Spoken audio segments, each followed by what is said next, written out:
अब इस तरह अगर ये बिजली सप्लाई कंपनी मनमानी कारोबार करती रहेगी तो मालेगांव जो है तबाह बर्बाद हो जाएगा। आपसे गुजारिश ये है कि वो जो एग्रीमेंट में टर्म कंडीशन है उसके मुताबिक काम करे, और अगर वो काम नहीं कर सकती है तो उनको मालेगांव से छुट्टी दी जाए, ऐसी गुजारिश है मेरी आपसे।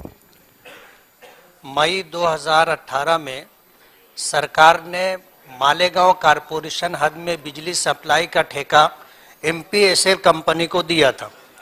सरकार ने मालेगांव के टेक्सटाइल में काम करने वाले बुनकरों को फायदा पहुंचाने के लिए जो भी प्रोग्राम बनाया था, एमपीएसएल कंपनी जो है सरकार से जो एग्रीमेंट हुआ था उस एग्रीमेंट को फॉलो नहीं कर रही।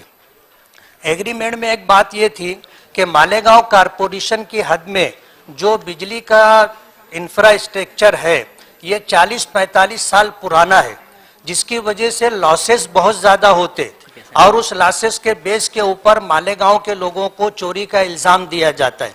सरकार ने 20 करोड़ रुपया हर साल इंफ्रास्ट्रक्चर पर खर्च करने का पाबंद बनाया किया था, लेकिन कंपनी 20 करोड़ रुपया जो सालाना खर्च करना है वो खर्च नहीं कर रही।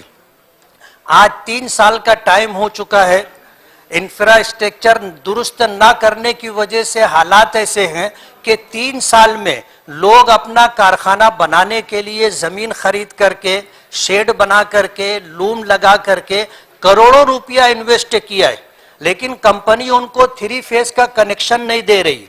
जिन लोगों ने बैंक से लोन लेकर के ये काम किया है वो लोन में ब्याज भरने के सिलसिले में परेशान है। कंपनी इंफ्रास्ट्रक्चर दुरुस्त नहीं कर रही है, मीटर बार बार बदलने का काम कर रही है और लोगों को हरेसमेंट कर रही है।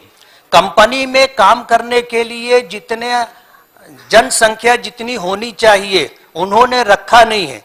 मीटर से जो है कितना यूनिट यूज हुआ है वो न लेते हुए एवरेज बिल बना करके वो दे रहे हैं।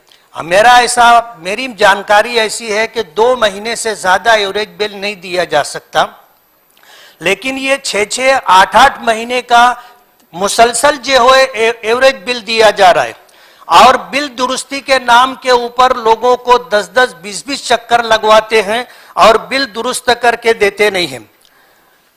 सरकार ने मालेगांव के बुनकरों को और टेक्सटाइल के अंदर विकास हो इस सिलसिले में एमपीएसएल कंपनी को यह ठेका दिया था, लेकिन मालेगांव की कमर्शियल लाइन से कमर टूटती जा रही है और घर गुती बिल यूज करने वाले आज ये एवरेज बिल के नाम के ऊपर घर गुती बिल में 50,000, 60,000, 1 लाख रुपए तक बिल दे रहे हैं और कारखानों में जो है 5-7 लाख रुपए का बिल बना करके दे रहे हैं और उनका तकाजा ये होता है, प्रेशर ये होता है कि तुम बिल भरो, जब तक बिल भरोगे नहीं काम नहीं होगा। बिल भरवा लेते हैं और काम होता नहीं है। और कभी अगर ये होता है कि भाई आप जो है बिल दुरुस्त करके दे दो, तो महीनों चक्कर लगाने के बाद भी बिल दुरुस्त नहीं होता।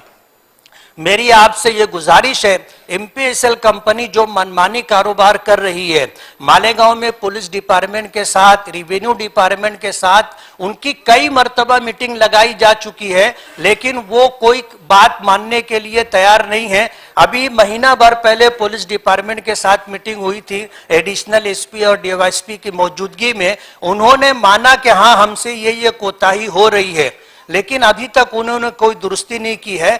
आपसे मेरी ये गुजारिश है कि मालेगांव टेक्सटाइल सिटी है, 67% लोग जो है झोपड़पट्टियों में रहते हैं, कमाते हैं तो खाते हैं। अब इस तरह अगर ये बिजली सप्लाई कंपनी मनमानी कारोबार करती रहेगी तो मालेगांव जो है तबाह बर्बाद हो जाएगा। आपसे गुजारिश ये है कि वो जो एग्रीमेंट में टर्म कंडीशन है उसके मुताबिक काम करे, और अगर वो काम नहीं कर सकती है तो उनको मालेगांव से छुट्टी दी जाए, ऐसी गुजारिश है मेरी आपसे। सन्मान्य सदस्यांनी